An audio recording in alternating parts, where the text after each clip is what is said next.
96 FM Mercury, info aktual lagu hits kita di hari Selasa dan saatnya untuk kita berkesempatan untuk sharing, menggali insight-insight yang menarik di seputar bisnis dan tentu saja kaitan langsungnya adalah dengan pengelolaan sumber daya manusia. Bersama teman-teman dari Magnet Solusi Integra MSC Consulting, senang sekali saya bisa ketemu dengan teman lama yang ternyata masih hari ini masih sehat, masih energik. Nanti saya akan kenalkan siapa beliau, tapi saya menyapa yang punya MSC dulu supaya nggak kualat ya. Selamat pagi Bu Novi. Pagi. Sehat ya? Alhamdulillah. Alhamdulillah. Ya, pagi semuanya, sahabat Mercury. Mudah-mudahan kita semuanya sehat-sehat terus, jangan sampai kayak saya ya. Iya, jadi umbar-umbaran. Oke, baik. Dan hari ini kita diajak oleh Bu Novi untuk bagaimana kita menjadi lebih gesit untuk membangun organisasi di perusahaan kita begitu ya, di era yang sekarang ini yang katanya juga penuh ketidakpastian ya. Betul. Bu Novi mengistilahkan dalam materinya itu turbulensi gitu ya. Dan selain bersama Bu Novi, senang karena tadi saya bilang ketemu dengan teman lama. Siapa dia, Bu? Beliau adalah Bu Puji, gitu. Panggilannya saya manggilnya Bu Puji, gitu ya. Nama lengkapnya adalah Bu Puji. Nah, pagi-pagi ini kurang. Nah, itu kurang air putih itu. Ayo minum dulu habis gini ya. Iya. Beliau adalah Bu Puji Atitan, HR Manager Corporate Bukit Darmo Golf Group. Gitu. Oke. Jadi di daerah Surabaya Barat sana ya. Surabaya Barat ya. Dan inilah yang saya bilang teman lama karena jadi ingat berapa tahun ya kita ya ketemu ya Mbak ya. Mbak Puji apa kabar? Tapi sehat dulu ya. Sehat ya, kalau kelihatan sehat, energik gitu ya. Senang nih. Nggak ada yang berubah. Awet muda ya. Mungkin karena sehat terus itu ya. Golf terus toh? Iya, bahagia terus. Main golf terus toh? Main golf. Oh, main golf ya. Oh, saya diajari loh. Oh, boleh yuk mampir. Iya, gitu ya. Pokoknya enggak sampai kena garis loh. Bahaya kena tulang kering bahaya luput ya apa saya. Mbak Puji Atitan ini adalah HR Manager Corporate dari Bukit Darmo Group ya, karena memang Bukit Darmo Group. Bukit Darmo Group ya. Grup ya, karena lini usahanya cukup banyak ya. Apa aja sih? Ada Bukit Darmo Golf, terus apartemen Adiwangsa, Okay. Terus Landmark Mall, terus 9 BLV Office Tower, terus ini yang sekarang ini ada Melia Hotel juga. Ada Melia Hotel. Melia Hotelnya itu di mana ya? Di sebelahnya 9 BLV situ, jadi masih dibangun. Oh, oke. Oh, masih dalam proses ya, in proses begitu ya. Sudah lama Baru sekitar hampir 4 tahun. Oke, baru 4 tahun ya. Dulu saya ingat ketika kita masih sama-sama sering berkomunikasi juga dengan Pak Mario Teguh, usaha sendiri ya waktu itu ya. Sempat membangun juga sebuah training NLP ya, Neuro Linguistic Programming ya. Oke. Dan sekarang beralih karena memang semua terus harus diadaptasi ya, Mbak Puji ya. Tapi yang penting sehat. Dan Bu Novi, kita belajar apa sih pagi hari ini? Belajar ya. Iya, kita harus belajar untuk menambah kan harus masuk pagi. Ini masuk pagi biar pinter. Ini kelas pagi ya. Ya, karena ada kata-kata gesit itu loh yang menarik ya. Organisasi kita harus menjadi lebih gesit padahal. Jadi begini, tema keren ya. Waduh, tema kerennya kita itu adalah Building Agile Organization in Turbulent Era gitu ya. Artinya kita bagaimana membangun sebuah organisasi yang agile dalam situasi yang sangat tidak menentu. Jadi situasi sangat tidak menentu ya seperti yang sekarang kita hadapi ini gitu kan. Banyak hal-hal yang kemudian tak terduga terjadi dan kemudian kita harus menghadapinya.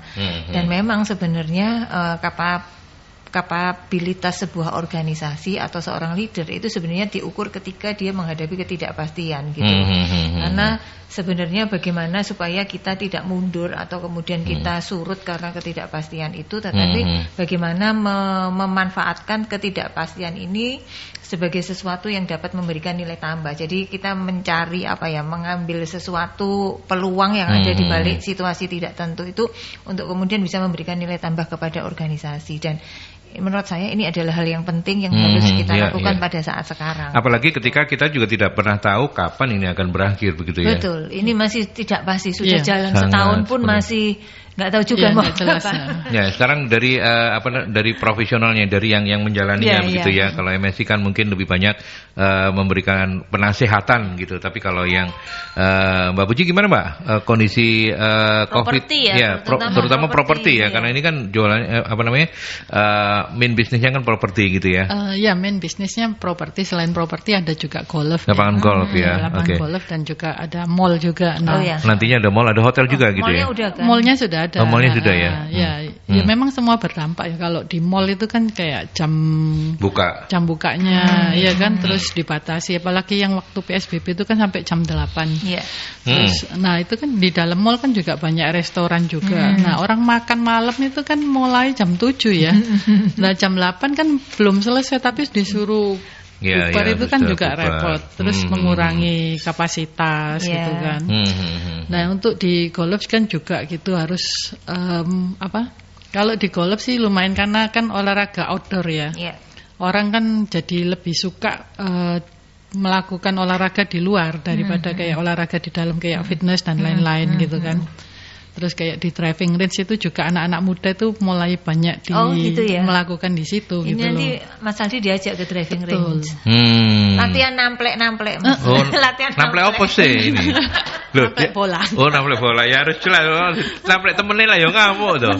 Ya boleh. Ya itu kan ya ketika terjadi pertama kali awal-awal itu kan ya syok kayak. Iya gitu loh. Terus apalagi kita harus tutup dan lain-lain itu kan. Nah terus harus mulai protokol kesehatannya dijalankan. Nah itu kan orang perlu adaptasi ya. Perlu adaptasi terus untuk menghadapi new normal. Dan kita sebagai HR dan para leader itu kan juga harus memikirkan apa nih protokolnya yang bisa diterapkan di perusahaan dan mengubah kebiasaan karyawan untuk kayak contohnya memakai masker, ya kan, cuci tangan, terus habis itu pengecekan suhu, tidak berkerumun itu juga susah loh ya. Iya kan, terus kayak di kantin itu juga mulai harus dibatasi kayak gitu. Itu kan perlu adaptasi dan perlu gerakan pemikiran cepat untuk mengatasi situasi seperti itu gitu loh. Kalau dari sisi penjualan properti turun banyak pandemi ini? Ya kalau di sana kan rumahnya kan menengah ke atas ya. Kalau itu sih orang punya uang ya punya aja gitu ya. Dengan kata lain kalau penyiar nggak punya uang gitu ya mungkin kena pandemi ya. Kalau orang kaya nggak kena pandemi ya. Terima kasih loh ya. Tapi ya tetap menurun. Tetap menurun ya. Tetap ada penurunan. Karena kan gitu ya. Gimana pun kan usaha kan pemilik usaha itu kan juga terpengaruh ya. Gitu ya. Artinya topik kita hari ini sangat pas juga ya Mbak Puji ya. Agile organization itu menjadi sesuatu yang keniscayaan begitu ya yang harus dikerjakan. Nah, bagaimana kemudian Bukit Darmo Group apalagi bisa mengantisipasi situasi yang ini kayaknya kita harus lebih gesit nih, kita harus lebih lincah, lebih apa gitu. Ya, itu ya perlu adaptasi juga ya. Jadi kita semua itu di pimpinan kayak GM-nya, terus manajer, para manajernya itu ya kita melihat gimana di situasi seperti ini, apa yang harus dilakukan. Nah itu setiap hari itu seminggu 2 kali itu kita bisa briefing untuk melihat gimana sih apa yang harus dilakukan gitu loh. Dan gitu ya? Dampaknya kepada kita ya, kita kalau ngomong tangkas gesit itu kan semua ya, nggak cuman budaya ya, tapi juga harus mulai dari pola pikir juga kan. Betul. Kita harus bisa melihat peluang ya kan, terus melihat ancamannya ini apa yang akan terjadi di depan gitu. Tapi kan itu di pundak HR manager seperti Mbak Puji ini beban menjadi lebih berat karena Anda harus bisa mentransformasikan perubahan-perubahan itu kepada tantangannya memang besar, apalagi manusia. Apalagi kan kayak di Bukit Darmo Golf ini kan perusahaan sudah lumayan lama ya, sudah hampir 25 tahun lebih kan gitu loh. Nah itu kan banyak orang-orang lama juga yang pola pikirnya kan harus terus menerus diingatkan gitu loh. Harus diberikan training, harus di mentoring kayak gitu-gitu kan. Ada berapa SDM, ada berapa sumber daya manusia yang secara langsung menjadi tugasnya Mbak Puji untuk mengorganize mereka? Kalau secara grup sekitar 500-an. 500 cukup banyak ya Bu Novi ya? 500 ya lumayan. Lumayan lah ya, kalau misalnya dikumpulkan terus Mbak Puji teriak gitu ya, paling ya banyak yang nggak ngereken juga lah ya kira-kira ya. Karena 500 cukup banyak. Oke, Bu Novi, dari saya mengutip apa yang Bu Novi tuliskan sebagai kerangka acuan gitu ya. Ini dari IBM Institute for Business Value gitu ya, terkait dengan COVID ini. Katanya eksekutif C-suite di 20 negara dan 22 industri sulit untuk fokus. Nah, ini kan menjadi pekerjaan teman-teman di HR menjadi lebih sulit ya. Iya. Jadi ya itu tadi loh, karena perubahannya sangat cepat, kemudian harus diantisipasi. Jangan sampai kita itu kita boleh istilahnya ngelihat perubahannya seperti apa, tetapi jangan lupa bertindak gitu loh. Artinya jangan terlalu fokus kepada perubahannya, bahwa ini ada perubahan, tetapi bagaimana kemudian kita secara internal itu mulai berkonsentrasi terhadap apa yang harus kita lakukan.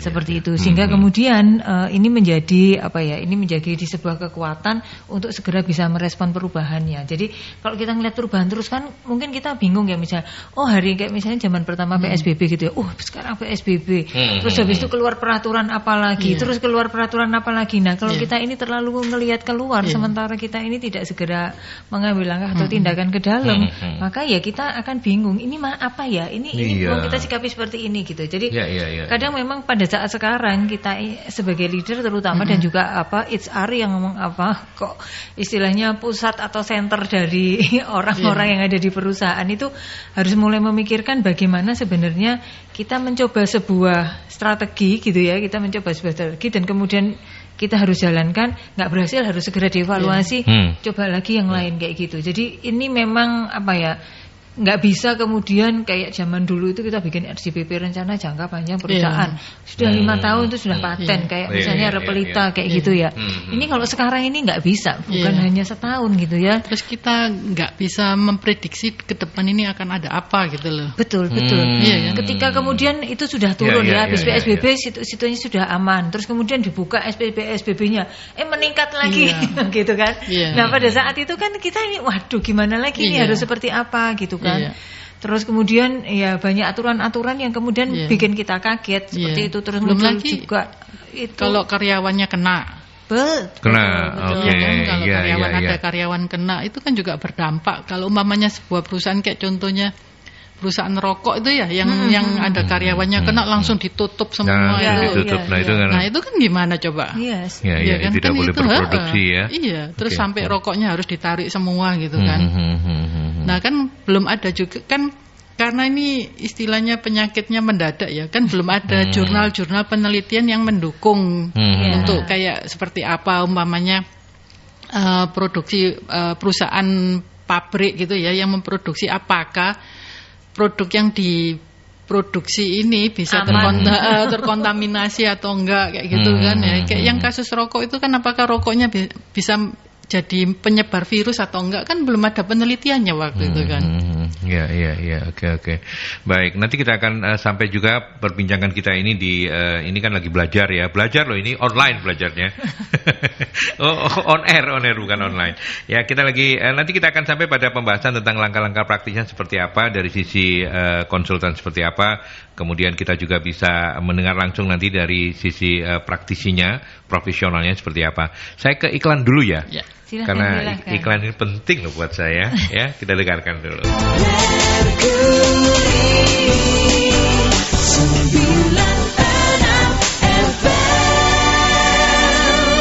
Ya, saya masih menemani para narasumber, ada Bu Novi dari MSI Consulting dan juga ada Mbak Pujiatitan, HR Manager Corporate dari Bukit Darmo Group.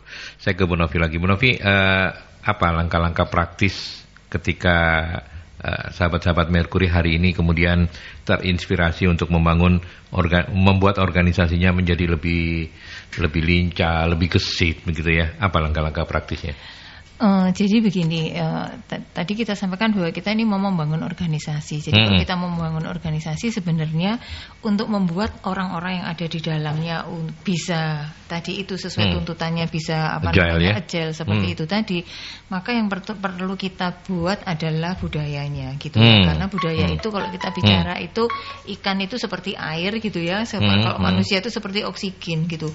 Kita tidak bisa melihat tetapi kita bisa merasakan bahwa itu ada dan mendukung kita untuk hidup gitu kan. Jadi sesuatu yang membuat kita itu alive, untuk merasa kita hidup seperti itu.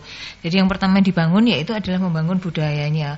Membangun budaya itu dari mana? Membangun budaya itu dari mana? Adalah sesuai dengan tuntutan dari organisasi sendiri gitu ya. Jadi organisasi ini sebenarnya mau dibawa kemana? Ketika kita sadar bahwa dalam situasi seperti ini, maka berarti kita harus bawa organisasi ini kemana gitu kan.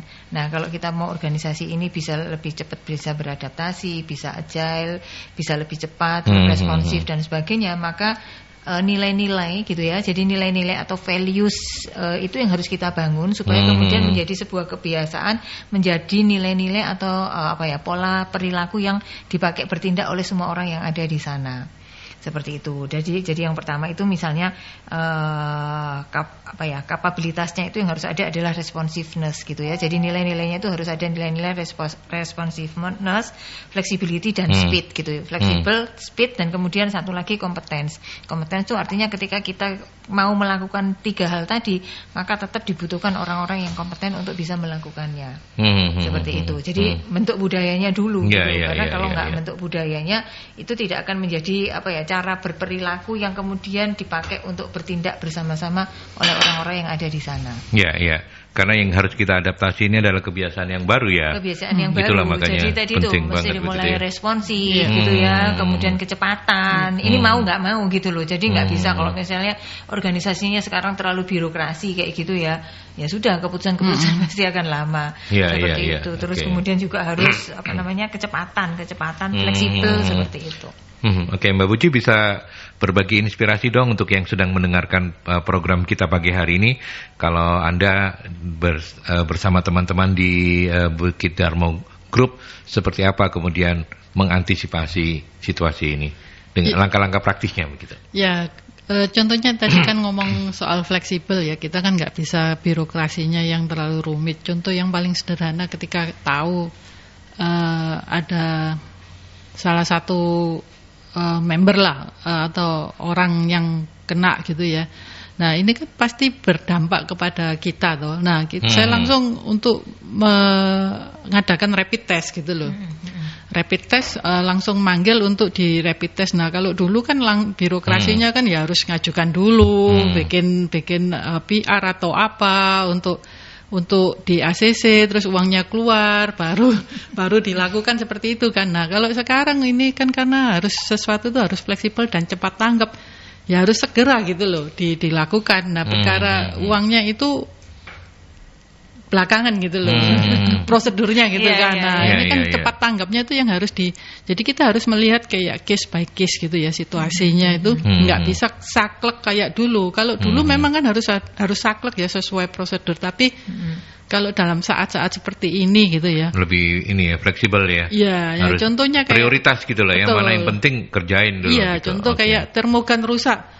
Oh nggak bisa, harus PRPO dulu, harus cari penawaran 3 dulu, gini gitu kan. Nah terus ini termogan nggak jalan-jalan nanti, iya kan. Nah contoh-contoh seperti kecil-kecil kayak gitu itu yang harus disikapi ya, disikapi yang sesuai. Tapi tetap kita harus tahu bahwa gimana pun nggak boleh sampai merugikan perusahaan, ya kan. Nah kurang lebih seperti itu gitu loh. Nah ini kadang yang sebagai seorang leader atau seorang HR yang harus bisa melihat situasi-situasi yang tak terduga. Karena dalam situasi kondisi kayak gini tuh banyak sekali hal-hal yang tidak terduga gitu loh. Kayak gitu. Uncertainty ya. Nah ini kan kalau kita panik duluan kan akhirnya nggak bisa memikirkan jalan keluarnya seperti apa gitu loh.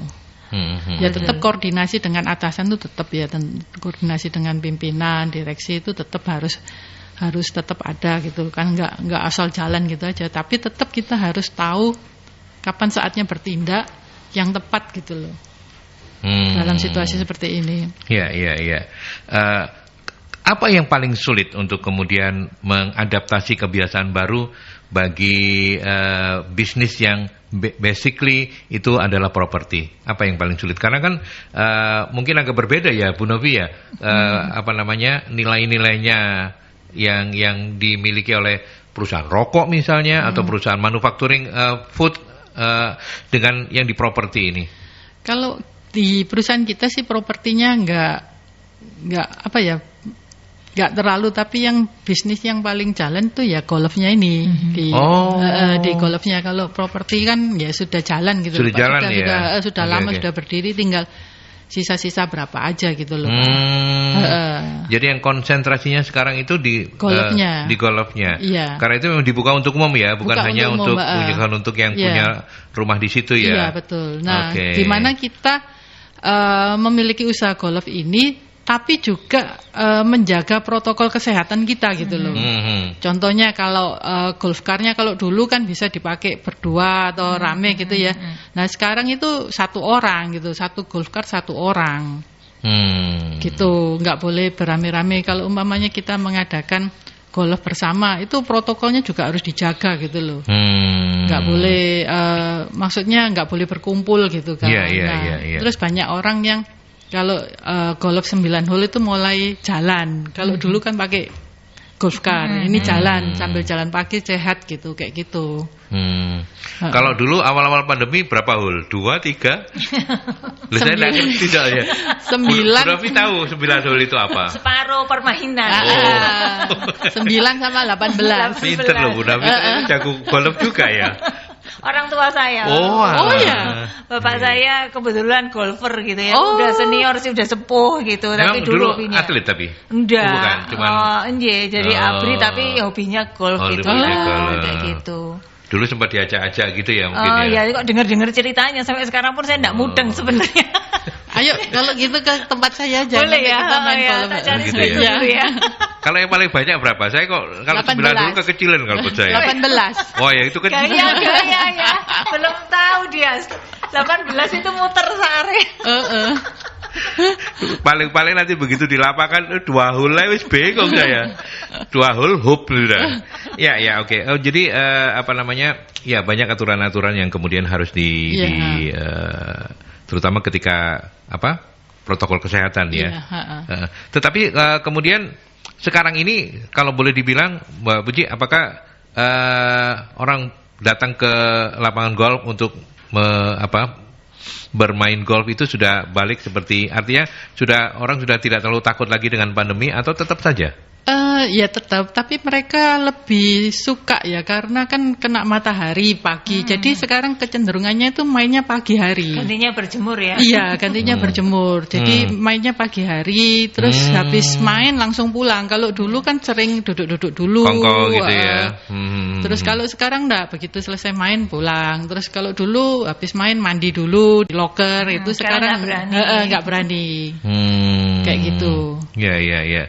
Dan itu kedi-kedinya terus kemudian karyawan-karyawannya memang harus mengadaptasi kebiasaan baru. Betul. Juga begitu ya. Nah, itu kita selalu menekankan kepada seluruh karyawan sampai saya buat aturan. Jadi ketika mulai ngerasa kayak enggak enak badan, flu dan lain-lain itu langsung enggak boleh masuk. Gitu loh. Terus langsung kalau kayak tenggorokan sakit dan lain-lain langsung saya suruh rapid test sudah. Kayak gitu. Tidak resiko ya. Saya enggak mau karena apa? Ya ada kayak pengalaman golfer lapangan golf tetangga itu ada salah satu kedinya yang kena langsung lapangannya ditutup kan gitu. Gitu. Nah itu malah lebih ini. Ya. Mata pencaharian itu nanti. Betul. Nanti tidak bisa 9 hole ya. Iya. Ya kan bahaya kan 9 hole. Ya Bu Novi, dari apa yang sudah disampaikan oleh Mbak Puji ini menarik ya peran seorang HR di sebuah perusahaan yang ini jasa ya, lebih ke jasa gitu ya. Jasa. Lebih ke jasa. Apa kemudian yang harus menjadi perhatian kita dari apa yang sudah disampaikan oleh Mbak Puji ini?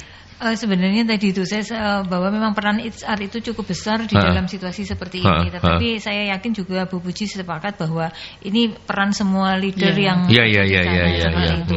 Jadi kayak yang tadi kalau ditanya gimana sih mengimplementasikan tadi budaya agile-nya tadi, yang pertama kan tadi saya bilang menanamkan nilai-nilai tadi kan seperti itu gitu kan. Jadi artinya menanamkan nilai-nilai itu tadi itu ada hal-hal yang sebenarnya mereka nggak bisa lakukan dengan cara-cara lama. Karena sekarang pertindakannya harus lebih cepat. Itu yang mungkin membuat HR manager harus lebih sabar, lebih apa? Iya betul. Selain cepat sabar ya. Iya. Karena kan sabar melihat perkembangan dari perubahannya. Tapi benar. Emang benar begitu Mbak Puji? Iya. Iyalah. Ya kalau pendapatan menurun kan otomatis kan gaji menurun, ini kan saya yang harus menghadapi orang kan juga repot gitu. Loh, kalau butuh hiburan siaran aja sama saya gitu loh. Iya. Oh, tapi begitu ya. Enggak, tapi artinya membawa mentransformasikan perubahan ini juga nggak mudah kan ya. Betul. Dan itu perlu kesabaran juga begitu ya maksud saya. Karena ini harus mentransformasikan ke seluruh jajaran elemen perusahaan seperti itu. Jadi kalau tadi kan yang terkait dengan values gitu ya. Lalu tadi tuh operasional gitu ya, dari sisi operasionalnya kan juga setelah nilai-nilai kita di prinsip-prinsipnya dipegang, bagaimana tadi memastikan bahwa terutama sekarang ya safety ya, keamanan kesehatan lah itu tadi lebih utama gitu ya. Jadi bagaimana itu sekarang dioperasionalkan di semua lini gitu kan. Dan itu harus ditanamkan mindset itu ke semua karyawan gitu. Karena kan banyak orang nih ya yang beranggapan kalau dia belum kena itu dia nggak ngerasa itu ada gitu loh. Ada beberapa yang seperti itu memang betul.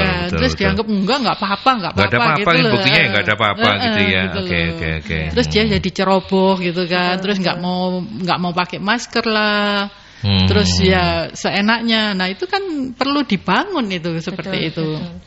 Jadi kan ke kerangka operasionalnya. Nah yang lainnya juga misalnya kita harus mencari orang-orang yang tadi itu bisa menjadi menjadi kayak change agent-nya gitu. Jadi untuk ini siapa sih yang kita bisa ambil kayak gitu. Karena kalau enggak berat kan pasti berat gitu. HR enggak bisa sendirian. Enggak mungkin kerja sendirian. Enggak bisa kerja sendirian, dia harus kayak cari champion. Harus pegang orang-orang kunci di tempat-tempat tertentu begitu, divisi tertentu gitu. Itu enggak harus pimpinannya loh. Enggak harus ya.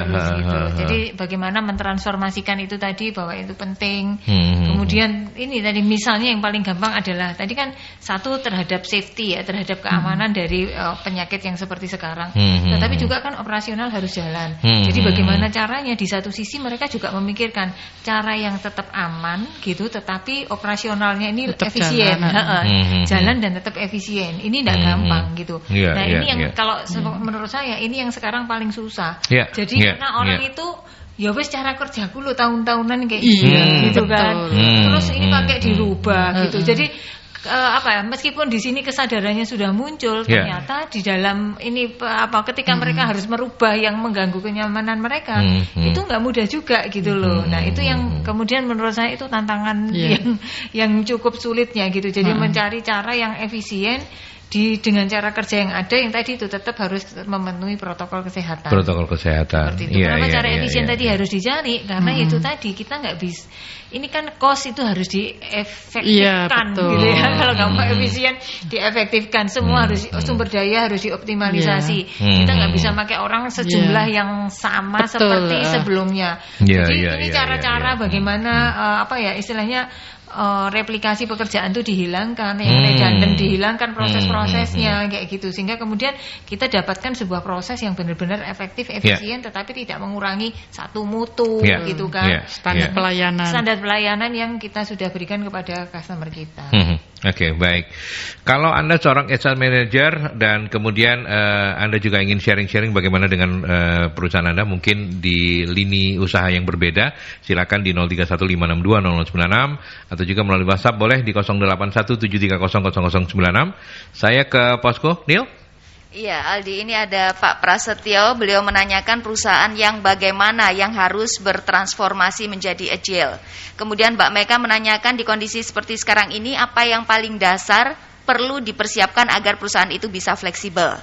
Kemudian Ibu Tia menanyakan kalau pengen perusahaan kita menjadi agile, sedangkan perusahaan sendiri minus HR dan owner kurang proaktif. Bagaimana dengan kondisi seperti ini? Oke, baik. Thank you Nila. Terima kasih Pak Pras, terima kasih Mbak Meka, Ibu Tia, matur nuwun sudah mampir di dialog pagi hari ini. Saya mulai dari Pak Prasetyo, perusahaan yang bagaimana yang harus bertransformasi menjadi agile. Bu Novi? Kalau saat sekarang menurut saya semua perusahaan harus aware terhadap ini gitu ya.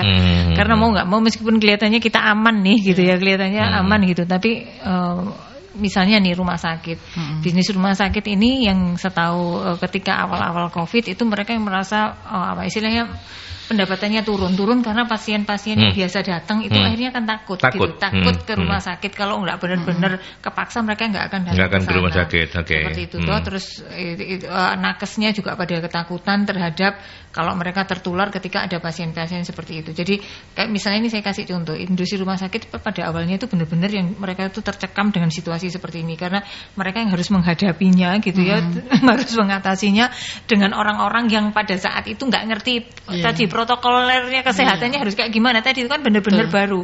Jadi mereka nggak ngerti maskernya harus seperti apa, hazmatnya itu baju pelindungnya itu harus seperti apa, ada yang pakai jas hujan. Tapi dengan seadanya mereka ya sudah jalan. Akhirnya dengan sejalannya waktu mereka bisa. Dan kemarin mereka yang sebenarnya takut dengan situasi COVID yang berdampak terhadap penghasilan mereka, ternyata justru boomingnya karena apa?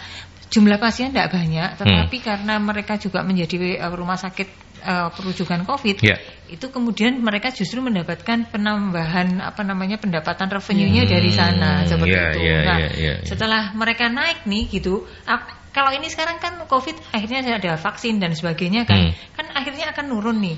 Nah mereka harus mengantisipasi. Yang kemarin mereka akhirnya kondisinya menjadi di atas kan gitu ya.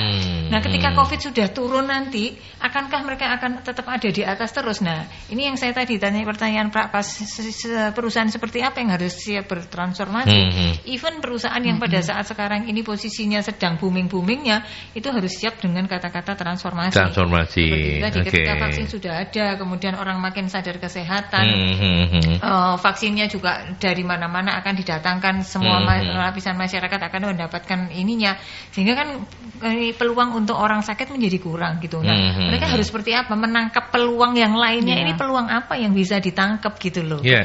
Seperti itu. Jadi kalau mau diibaratkan itu jangankan yang sekarang terdampak, yang tidak terdampak pun itu juga harus siap-siap. Mbak Puji mau menambahkan untuk pertanyaan Pak Pras?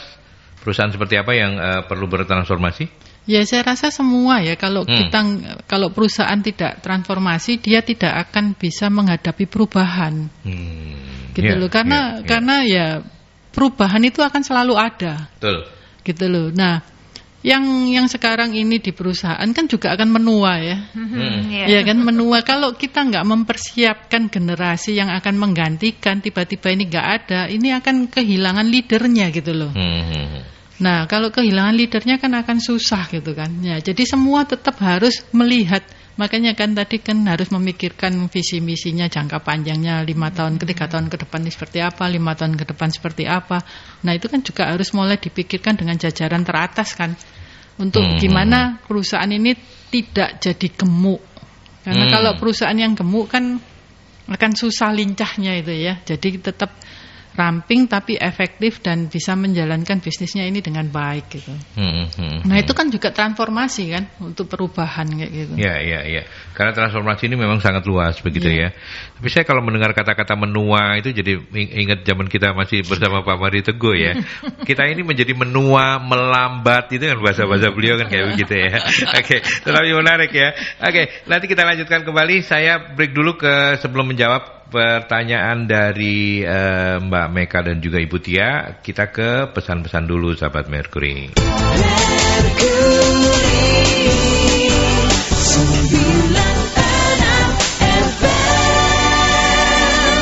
Setelah talk show ini nanti saya, kalau Anda butuh saya dan Bu Novi untuk ngobrol-ngobrol gitu di lapangan golf ya. Kalau enggak saya enggak mau loh. Ya, saya enggak mau lagi ngobrol di kafe apa enggak enak. Di lapangan golfnya Mbak Puji. Betul, sambil main driving itu. Ya? Kalau sore keren loh view-nya itu. Oh ya? Kelihatan sunsetnya. Wah, ada danaunya itu juga. Itu jam berapa berarti? Jam 5? Jam 4:30 itu sudah mulai. Oh, oke. Mas catat, Mas. Iya. Kapan kita pergi ke sana? Boleh. Restorannya itu juga makanannya enak-enak. Boleh. Oke. Oh, tapi kalau saya datang nggak bayar toh? Oh, tenang aja, nanti Winda ya. Wih, makannya banyak loh saya. Kita akan menelpon. Selamat pagi Merkuri. Selamat pagi. Assalamualaikum warahmatullahi wabarakatuh. Waalaikumsalam. Suaranya lain ya setelah vaksin ya. Jadi lebih gimana gitu ya? Iya, saya Sumarwito ya. Oke, Sumarwito ya, Pak Sumarwito monggo. Bagaimana perusahaan ini cara mengeterapkan dengan protokol kesehatan? Iya dah. Contohnya saja Pak Jokowi ku sing presiden sing ngomong gak oleh jaga jarak atau apa. Neng NTT iku dada sakmono akeh wong waktu peresmian bendungan apa itu danau itu apa itu. Ya. Nah itu kan kok gak kena sanksi Pak Jokowi ayo. Kamu kok gak apa-apa ayo. Nah, jadi orang mesti contohnya mesti gitu. Wong kepala negara gak apa-apa kok sekarang, tapi perusahaan yang tidak menerapkan betul-betul murni itu gak payu juga nantinya. Kita mesti nyuri-nyuri jam kerjanya atau apa sebenarnya nyuri-nyuri itu yang laris ya toh. Contoh aja saya kemarin vaksin di Pucang Sewu itu. Keputusan Pucang Sewu kan saya manula ya saya. Itu kok ya ngono, apa itu duduknya itu empet-empetan atau apa. Saya waktu ada duduk jaga jarak. Terus ada yang ngomong, "Pak, jaga jarak." Oh, enggak itu loh, enggak apa-apa. Aku malah berdiri ngalih ngadeg ae. Nah, itu hal seperti itu belum bisa mengeterapkan karena contohnya nggak bisa. Jadi kalau di perusahaan itu kalau mengeterapkan benar-benar juga ya nggak bisa sudah menurut saya. Dan lagi perusahaan ini jadi nggak maju. Jadi kalau gitu saya pasrah pada Gusti Allah ae. Ya toh? Gusti Allah apa itu jadi paling perusahaan maju dan tidak kalau menurut perusahaan aja sakit dan tidak mati dan tidak itu kan sudah terserah Gusti Allah. Nyatanya pemimpinnya yang ngono kok. Terima kasih. Tolong tanggapannya. Baik. Assalamualaikum warahmatullahi wabarakatuh. Waalaikumsalam. Karena memang ada perintah untuk menanggapi ya, monggo Mbak Puji tanggapin dulu dong. Mau tinggal nanggap aja kok. Silakan. Pak Sumarwito ini teman lama sih sebenarnya ya. Iya, masih ingat kan ya? Masih. Iya. Teman lama juga. Ya gini Pak, segala sesuatu itu kan harus dimulai dari diri sendiri. Kita kan nggak mungkin, oh itu loh kayak gini, oh itu loh gini, oh itu loh bosnya gini. Nah itu semua itu kembali ke diri kita sendiri. Kalau umpamanya kita menjaga diri kita sendiri bukan hanya untuk orang lain, tapi untuk diri kita sendiri dan keluarga kita. Kalau umpamanya kita sesuai menjaga kesehatan, sesuai protokol, pulang itu kita tidak bawa penyakit untuk keluarga. Udah kita mikirnya untuk diri kita sendiri dan kebaikan kita dan orang terdekat kita dulu aja. Kita nggak usah ngomong yang jauh-jauh lah ya, kayak yang lain-lain gitu. Nah itu yang harus mulai dipikirkan. Memang segala sesuatu itu dari Gusti Allah ya. Tapi kan Tuhan kan juga menginginkan kita melakukan sesuatu. Gak mungkin kita wis tala rezekiku wis teko sing ndukur sehat, teko sing ndukur tak duduk aja diem manis topo nanti ada sing lewat ngasih kan ya nggak mungkin gitu. Mungkin juga ya. Kan Tuhan kan mau kita berusaha. Begitu juga dengan kesehatan kan kita nggak mau segala sesuatu dipasrahkan oleh Tuhan. Tuhan itu kan ya bukan dokternya ya. Nah Tuhan akan berpikir loh kamu ini loh sudah dikasih kaki, dikasih tangan, kasih otak, ya toh untuk kasih kemauan untuk berpikir, bertindak. Berarti itu kan maksudnya supaya kita melakukan sesuatu untuk menjaga diri kita yang sudah diberikan nyawa untuk hidup dan bertumbuh sampai sekarang. Nah supaya apa? Supaya kita bisa berguna untuk orang lain. Kalau ada orang lain yang nggak benar kan bukan berarti kita harus niru, tapi kita harus juga memberikan contoh dari diri kita sendiri. Nah contoh ini untuk siapa ya? Untuk anak kita lah ya kan, untuk keluarga kita. Nah seperti itu sih kalau pemikiran saya loh ya. Oke, baik. Bu Novi mau nambahkan? Ya kembali lagi kalau saat seperti sekarang ya saya berharap kita masing-masing menjadi role model bagi orang-orang di sekitar kita. Itu aja sih gitu ya. Kalau mau sekarang terus kita mau tunjuk-tunjukan seperti itu tidak akan selesai gitu ya. Dan tidak penyakitnya ini tidak pilih orang loh, tidak pandang bulu gitu ya. Tidak pandang bulu gitu. Jadi ya bagaimana kita karena mungkin ketika kita mendengar saja atau tahu gitu ya orang-orang dekat yang dulu teman-teman baik terus tiba-tiba nggak ada dan meninggalnya karena penyakit itu tuh rasanya luar biasa gitu. Nggak harus kita mengalami sendiri. Betul. Dan makin lama makin dekat loh. Orang dulu kan cuman tahu tahu itu kena gitu. Kenal gitu. Tapi sekarang ini teman kita yang terdekat loh, makin lama itu makin mendekat kita makin gitu. Dekat, makin ada di sekitar kita. Iya. Itu artinya bahwa memang penyebarannya masih terjadi begitu. Betul. Ya, dan itu masih sangat rawan gitu ya. Oke, ya memang harusnya bisa dipisahkan antara ini politik, ngomong ini kesehatan pure kesehatan, karena kalau disambung-sambung ya jadi kayak gini, yang namanya haternya Jokowi yang akan selalu melihat apa-apa yang nggak cocok sama dia akan dikomentari. Tapi saya nggak katakan Pak Sumarwito ini hater, enggak. Yang pasti dia pecintanya Merkuri, nah itulah ya. Oke, Mbak Meka, sekarang di kondisi seperti sekarang ini apa yang paling dasar perlu dipersiapkan agar perusahaan ini fleksibel? Monggo dijawab langsung dengan Bu Tia juga yang ingin menanyakan. Kalau perusahaan kita ingin agile, sedangkan perusahaan minus HR, minus HR, dan owner kurang proaktif. Monggo silakan, Mbak Puji. Ya, kalau owner kurang proaktif, ya kita yang harus mengaktifkan diri ke owner. Oh, gitu ya. Iya Pak, kalau kita menunggu owner kan kayak ilmu kebatinan nanti ya. Tunggu-tungguan gitu. Iya, jadi kita juga yang harus maju. Ini loh ada program saya seperti ini, kita itu perlu ini. Dan nanti outputnya apa? Kalau biasanya kalau pimpinan itu, bos itu kan selalu pengen hasilnya apa? Iya kan? Betul. Apa? Dampaknya apa? Betul. Nah, kalau kita bisa memberikan gambaran itu ke pimpinan ini nanti ini akan seperti ini gini. Nah, dia akan tertarik gitu loh. Tidak mungkin owner tidak proaktif ya. Betul. Kalau sudah tahu seperti ini gitu kalau ya. Dia nggak proaktif ya kita yang harus aktif mendekatkan diri gitu loh. Seperti itu kalau menurut saya ya, Mbak. Iya. Kalau hal yang paling mendasar yang perlu dipersiapkan supaya perusahaan menjadi lebih fleksibel di era pandemi seperti sekarang ini apa Mbak Puji? Mindset ya. Mindset ya. Dan ketika bicara mindset berarti semua ya, mulai dari owner, manager sampai di level paling bawah ya. Oke. Bukan begitu Mbak Devi? Betul. Loh, nggak usah nanya, nggak apa-apa. Nggak ada yang salah, udah dibiji kok ini. Ini saya ditanya sama Mas Adi sendiri.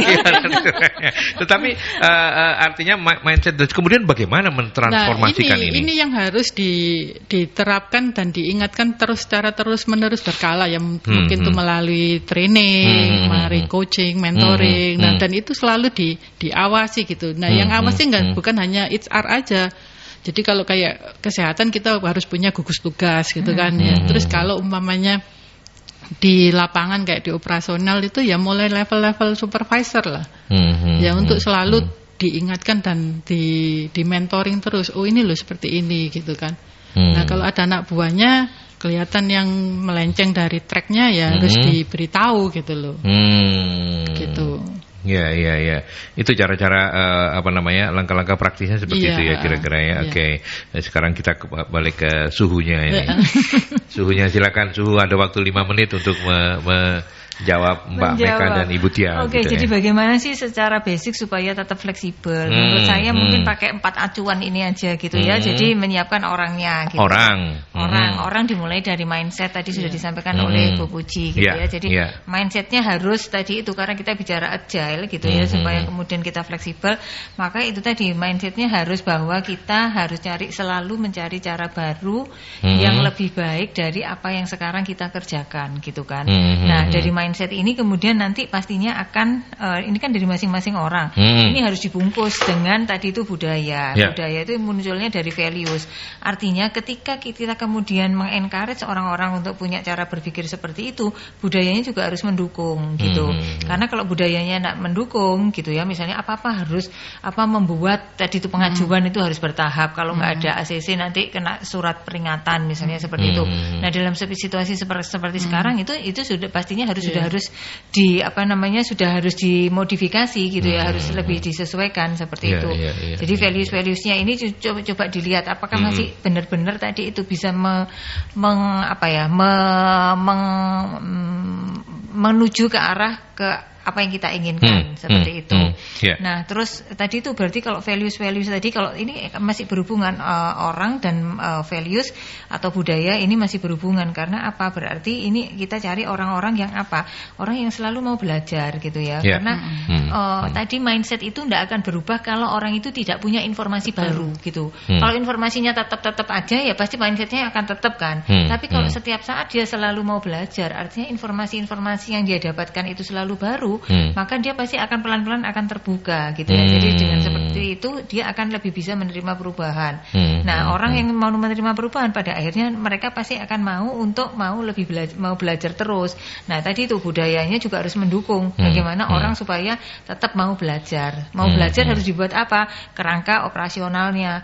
Di dalam operasionalnya tadi itu harus ada apa yang sudah apa-apa yang harus dilakukan dengan values yang sudah kita ciptakan tadi. Kayak gitu. Jadi di operasionalnya harus diterjemahkan ke sana juga. Nah, ini harus berhubungan 1, 2, 3 berhubungan. Nanti yang agak berat juga ini adalah dari sisi keuangan.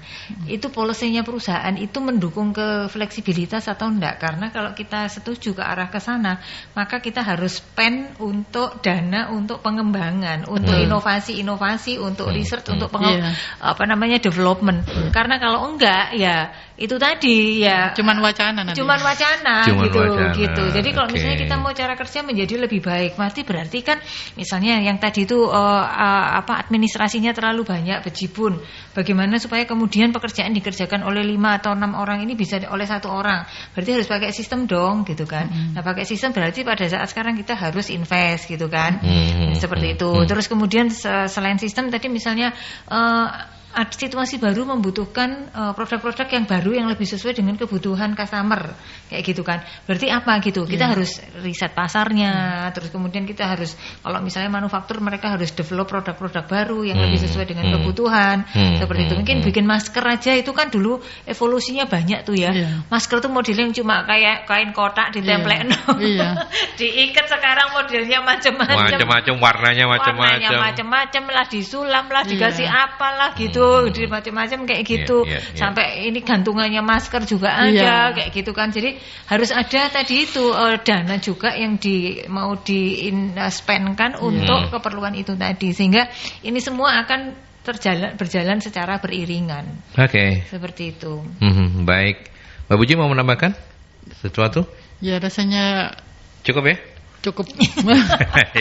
Terima kasih banyak. Tapi terima kasih sudah berkenan hadir. Yang pertama tentu saja untuk teman lama saya, HR Manager Corporate dari Bukit Darmo Group, Mbak Puji Atitan, terima kasih banyak ya. Sama-sama. Nanti kan kehadiran saya di sana loh. Oh iya, saya tunggu loh. Bareng sama teman-teman radio 4 radio saya loh ya. Oh iya, oke, menikmati sunset di sana. Catering aja di sana langsung. Kenapa? Catering di sana. Oh iya boleh. Makanya kita survei dulu lah ya. Sama siapa namanya? Mbak Winda. Win, jangan lupa loh Win ya. Makanannya cuma 1, ini radionya 4 ini ya. Oke, tapi terima kasih banyak Mbak Puji. Salam saya untuk teman-teman di Bukit Darmo Group. Sehat-sehat semua ya. Sehat semua. Oke, Bu Novi, thank you ya.